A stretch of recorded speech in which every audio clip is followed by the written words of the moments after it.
here fucking loves science. It's great. It's so good. And it's ridiculous how good it is, right? It's ridiculous how fun it is. And here we are showing it yet again. We're spending our Friday night watching science talks when we spent the entire week and maybe our weekends doing science stuff. I mean, who here is a PhD student?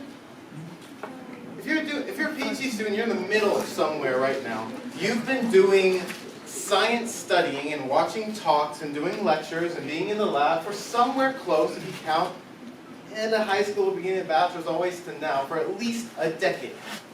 At least 10 years you've been doing this. And you still love it. It's so great. I don't see this all the time, and I just think it's amazing. But sometimes you go to a conference and you listen to a talk and you go, oh, that wasn't that great. You know? Sometimes you spend the entire day at the conference and you listen to 80 speakers and you see a bunch of posters and you see your friend afterwards and they go, hey, how was the conference? And they go, it was okay. There was this one good one. That's terrible because we spend so much time. We love it so much. So yeah, one of the questions that we had when we decided to do the Science Slam was, what makes a good science talk? And I'm really teaching oriented, and I had this theory, and that was that a good science talk was one that taught science well, right? It was something that made an impact. It made a change in the listener's life. They view the world one way, and after listening to you, they view the world a different way. Which meant that when thinking about how to give talks, we shouldn't be thinking about how our talks look to us. We should be getting feedback on how our talks change the people that are listening to them. That's why we had a science slam. That's why we have feedback forums. And that's why we kind of change the feedback forums all the time. In the beginning, our first science slam, that was the model. Okay, we thought, great science talks teach science well. That was the motto. That was the model. We had it all. And so for the first two, we thought we would rate things in two ways. First, we'd ask people how engaged they were, how much they felt they were connecting with the talks. They just had a number. And the second thing they would do is we would ask them if they learned some things, the things that the speaker wanted to teach. So we'd ask each speaker to have 3 questions, and we'd just ask the audience if they felt like they knew the answer to those 3 things after listening to talk. They didn't have to answer the question. They just said, yes, I know the answer. No, they didn't. That's all. All right? And so we collected a bunch of data. We're using TweetBack, so I was typing things by hand a lot. All right? This is the first Science Slam, the second Science Slam, and combined them together into the third Science Slam. And we learned a few things. All right? One thing we learned was that the amount people said they remembered seemed to be related to how engaged they said they were. And this, in turn, related to who won the Science Slams. But at the same time, it also told us that people really wanted some people to win. All right? We realized we couldn't ask that anymore. You can't say, hey, did you learn? And they say, yeah, I learned. Sure, I learned from my best friend. But we learned a few other things. That short talks, people said they remembered a little more than long talks. I thought that was kind of neat. And that long talks, they said they were more engaged than the short talks. And that kind of matched to what people were saying to us as well. So over time, we started thinking different. We said, okay, well, wait a second. Maybe it's not just about teaching. Maybe there are other goals that people have when they're giving a science talk. Okay, that's what Science Slams 3 and 4 were about. The first 3 goals we said was that these talks are rated as good by the audience if they meet the goal of being logically consistent, which meant they were kind of clear or convincing in some way. The person listened and went, aha, everything you just told me adds up to something new. Or they were novel. They said, aha, whoa, that's cool. You have changed the world. Or it was engaging. And then the next time we said, no, that was confusing to everyone. No one understood what those categories meant. And we changed it to informative, persuasive, entertaining, inspiring. Which, when doing some analysis on the data, turned out to be 2 categories infotainment, and perspiration, which was a combination of inspiring and persuasive, apparently. Didn't make up those terms. I got it from this blog article that said there were 6 goals, and I selected 4 of them because I thought they sounded right to me. Very scientific. All right. And this was the data. We started using Google Forms, so we wanted more data. More data. And what we ended up finding out was that the more entertaining the talks were, and more inspirational they were, and the more persuasive they were, and the more informative they were, the better people said the talks were. And it became hard to figure out what was the underlying idea of a good talk. Did that even make sense anymore?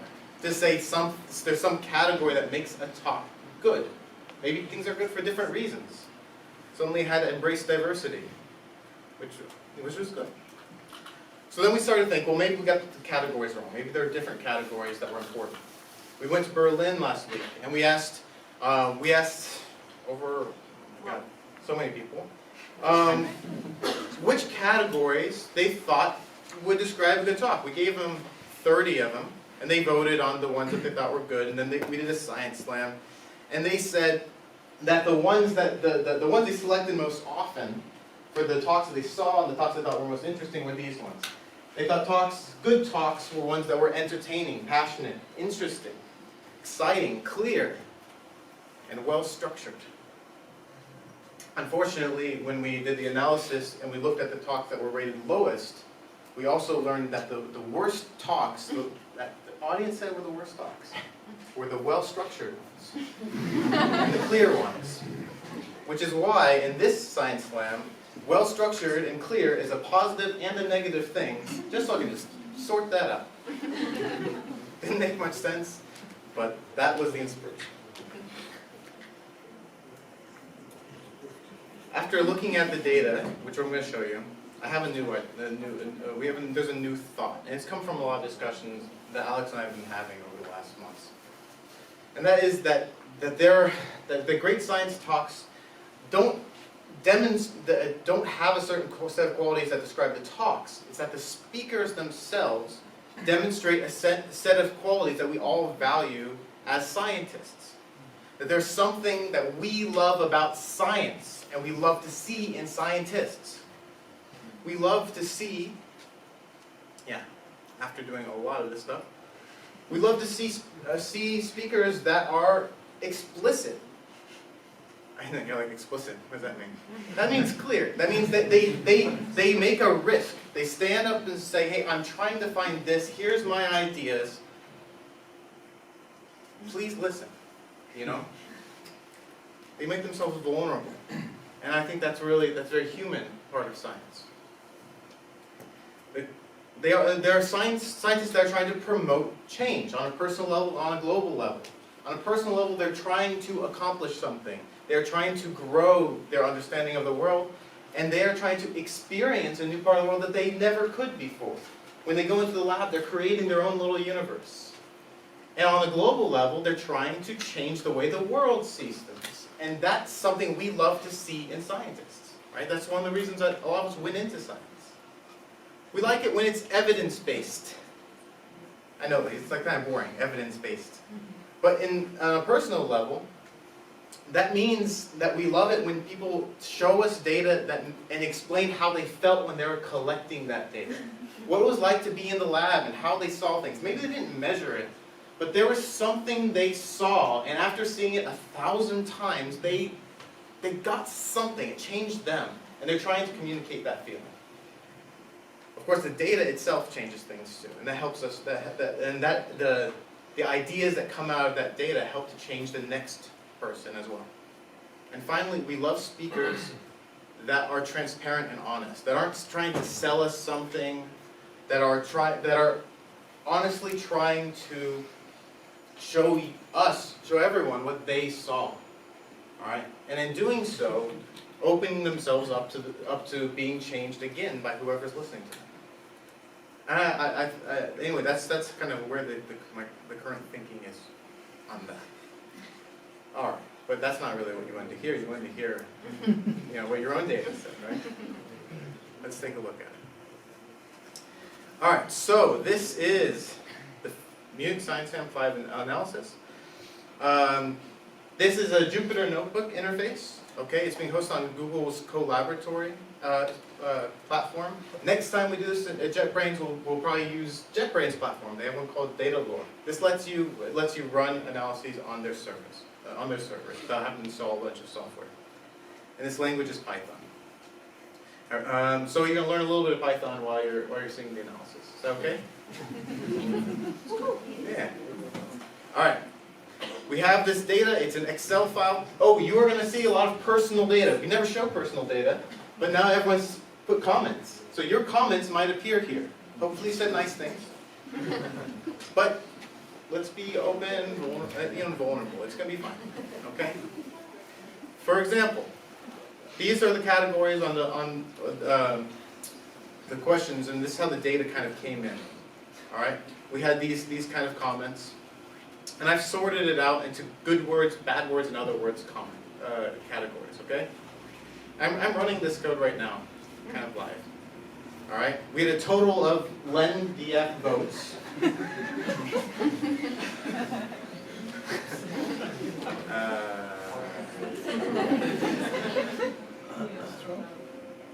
We had a total of 1,000 votes.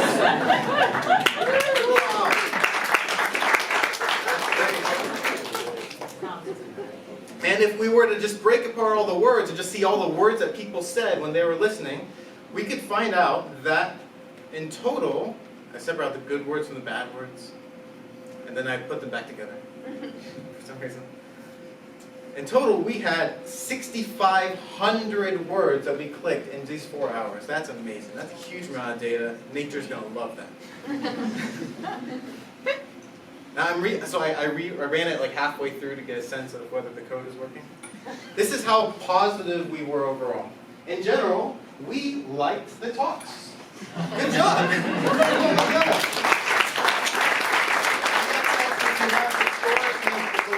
The number of times they said the score, apparently, I don't know what this is. Maybe we have only 9 bins in reality. Yeah, there we go. That's good. So in general, we liked our talks roughly 7-ish out of 9. So that's good. 6-ish. Yeah, you're right. Yeah.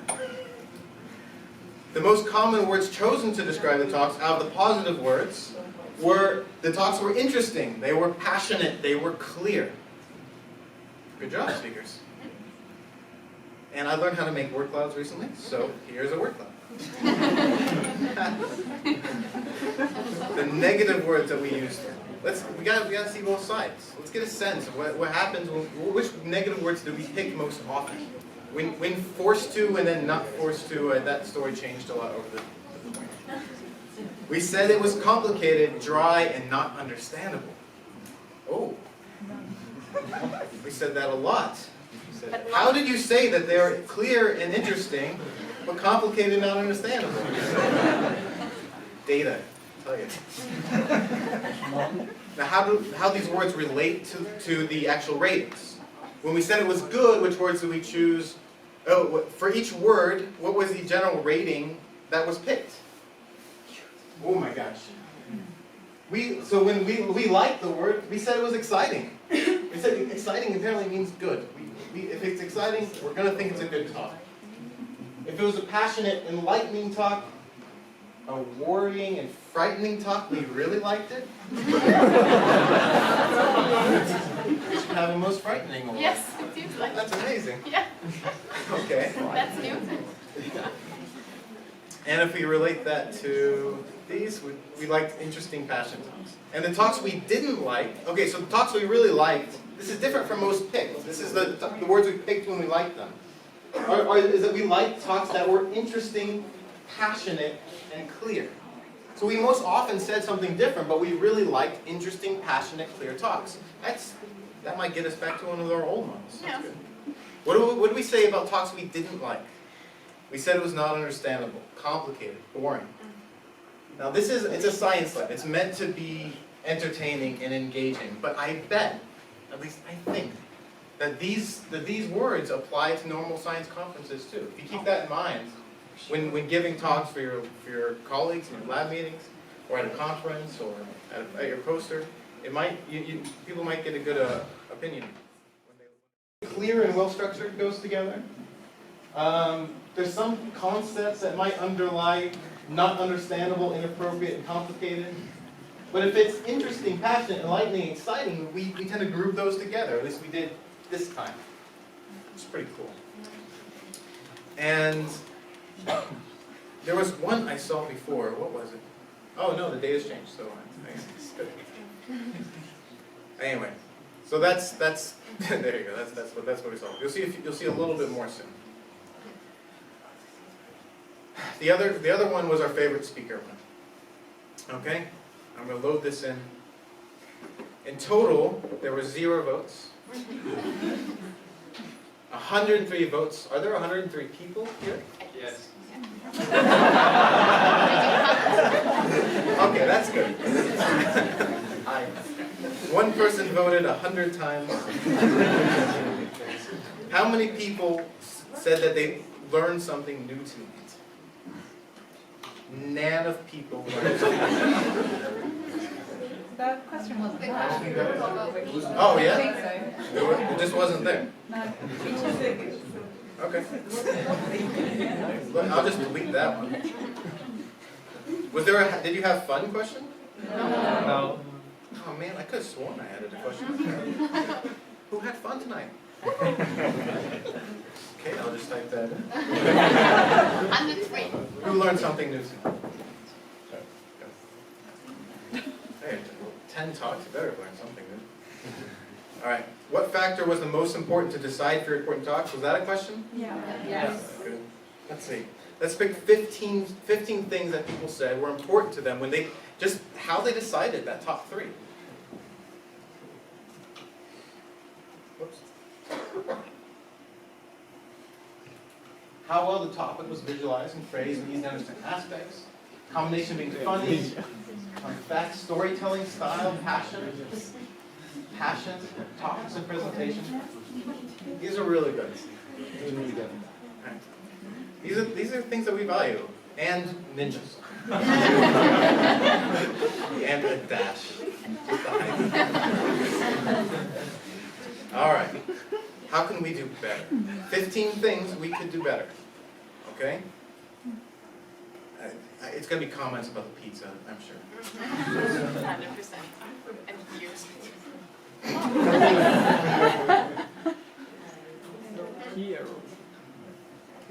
That's going to be it. That is going to be it. Who wants to see this? Raise their hand. Yeah. All right, just a second. It's the first time I've had to do this. Let's take a look at the columns we have in our data set. I think there must have been a misspell. Here we go. And now I got pictures of me live coding from 100 people. So much pressure.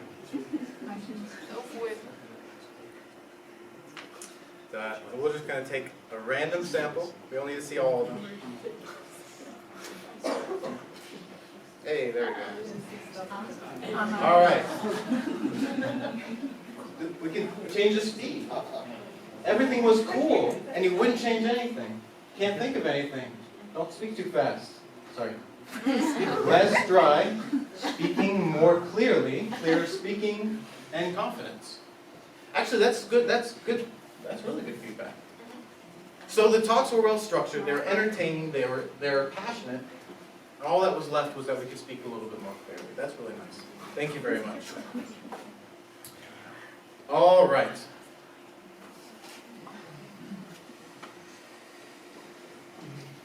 By the groupings that I saw before the last talk, I found 5 different awards, named awards that have... Oh, you see it already? Google, don't do this to me. All right, let's try this again. That will be gotten. Now I have to work at the mouse cursor. Okay? In addition, there will be a top 3 awards based on your favorite speakers. I'm going to run this code really quick before we have the speakers come up and receive their awards, because it might break and I didn't test it. And apparently there's some styling. Excellent. Okay. I'd like all the speakers to come up. We're going to clap for them.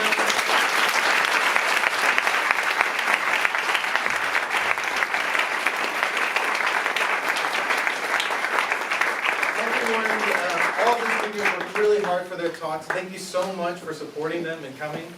Please ask them lots of questions about the research and motivate them to do more good science. Let's start with the most inspiring talk. Maria. Mia.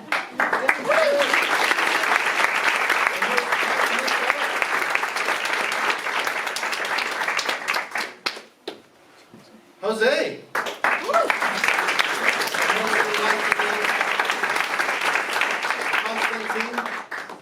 Wow, okay. The most convincing. Antonio. Oh. The most entertaining. What happened?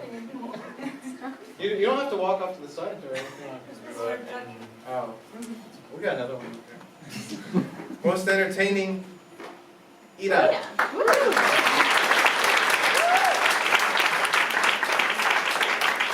And now for the big one. You picked 3 people that you said were the top ones, regardless of the words you picked. And I have no idea how to decide who is the best. Because we keep talking about what the most fair thing is, and I just can't do it. I can't do it.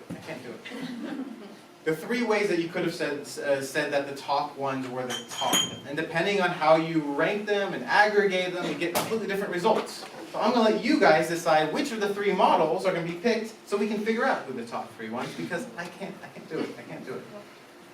Either, here's the 3 models. I'm going to describe them to you, and then we're going to vote by show of hands. And that model is going to choose the top 3. Okay? The first way that you could have picked, you could have decided, is said that, hey, we have 10 speakers, and I don't know who's first or second or third. How do you do that? How do you do first versus second? That's too abstract. We could just pick the top speaker by saying the person that was mentioned in the top 3 the most times. If they're so model 1. Most often mentioned, model 2 ranked, and model 3 top most often. So, raise your hand if you think we should use model 1. Raise your hand if you think we should use model 2. Model 3? All right. That sounds good. I mean, you took all the effort to choose which ranking it should be. We just do it. Does it make a difference? Yeah. It does. Yeah. All right, you ready? We're gonna just see all 3 at once. Our top presentations from Jose, and our 2 runner-ups are Konstantin and Rachel.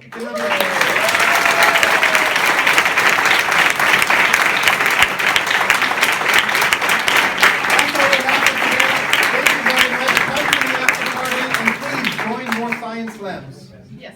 Thank you. Thank you.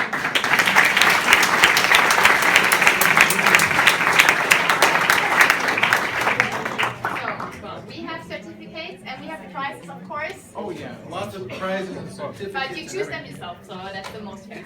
Okay, first is Rachel. Thank you. Can we lift up the lights, please? With your extra. We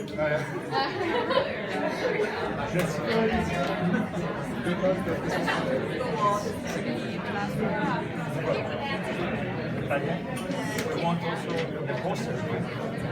Yeah, of course. Please take the poster. Thank you. And, okay, so wait a second. Of course, we need any picture for anybody from that. But we do have prizes, but because you just choose whatever you want, because we all are winners, and there's no but it would be great if we could take pictures.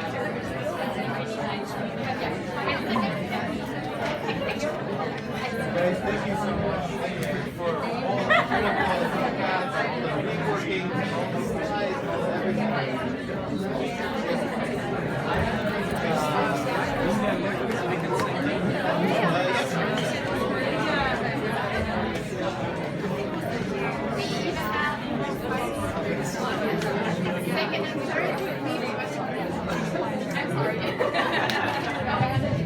Is it working? I think basically in the end, before you all leave going out on Friday party night or maybe just take some sleep, we would like to really thank the organizers because they put in a lot of effort. They were super kind. They really pushed us through on a Monday at Google. We were like full of all the snacks and just being present at Google just flashed us. And this still made us to prepare a talk in 4 hours, which was like really amazing. And they were super kind. So really a big applause for the organizers, please.